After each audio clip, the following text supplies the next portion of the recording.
worshipping and chapter. They benefited out of our own efforts. They should be saying thank you, ANC, and the mass democratic movement. Now, I think it is important, comrades, to pose those questions to whoever has doubts. You know, Zimbabweans used to support PAC. There is a history to it, which I cannot give because we don't have time. But in 1981, one of the ministers was very powerful then. He's no longer a minister now. Gala. Was in Gala, by the way. The minister Minister of Defense. Yeah. Gala. He said to his colleagues, you don't have to ask the question who is fighting in South Africa. He says you don't even have to look around or seek for information. And he was trying to say to ZANU, take the correct positions, don't make a mistake. He says you listen to the South African security chiefs and military chiefs. They will tell you who is their worry. And you look at their, what is called, punitive actions in the region. Whom are they bombing? Who are they killing? And what bases are they looking for? And he said, no, PAC. They are looking for the ANC. And you look at the list of people who have died is the ANC.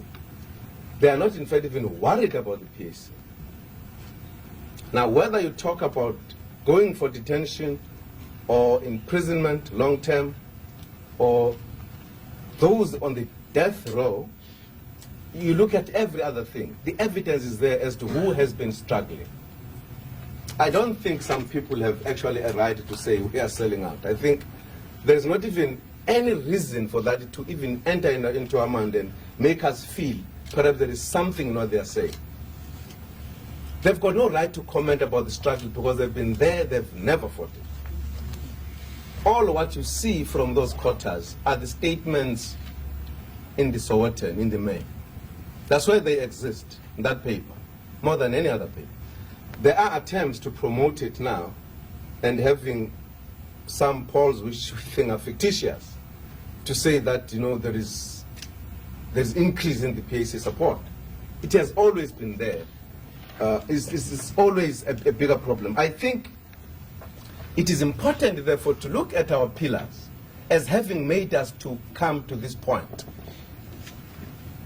as having made us to be recognized by the regime that we are the force. And they said, and I think de Klerk said it, in the South African players that are busy in the stage, he said there are two major players. It looks like a dual power in the true sense of the word today. It is because of the contribution we have made through our four pillars. So we cannot, at this point in time, say the four pillars must disappear. They can't disappear. That's part of the reason what Tab was saying here. We have to get into a very careful working out. How do we move without interfering with our four pillars, at the same time deepening the struggle? It could be perhaps referred to as a new kind of area. I think it is an element that gets sharpened at a given time. It's not a new area. It has been there. It comes at a particular point where you have got to discuss issues.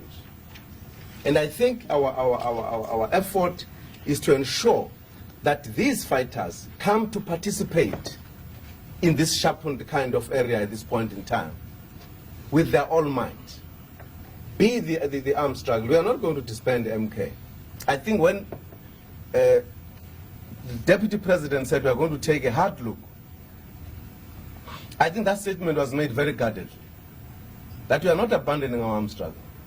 That we are looking at what the government is doing in relation to what it says it is committed to change, and that in the process of that, whilst looking at it, we are aligning our forces properly, and we know what to do at this given time.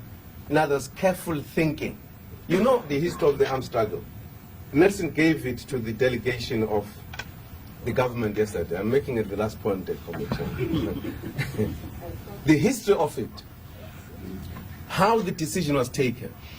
But if you look at 1961, when it was declared, very careful, even then, very carefully chosen what kind of targets were chosen. It has moved stage by stage. The ANC has always thought it necessary to know exactly what it does at a particular time. You know, one of the points that was made was our sabotage then was not aimed at taking away lives, the early stages of our armed struggle. Conditions dictated that at a particular point, we had to take lives. So everything that we do, we sort of carefully look at. And I think rather than feeling there is an interference with the 4 pillars,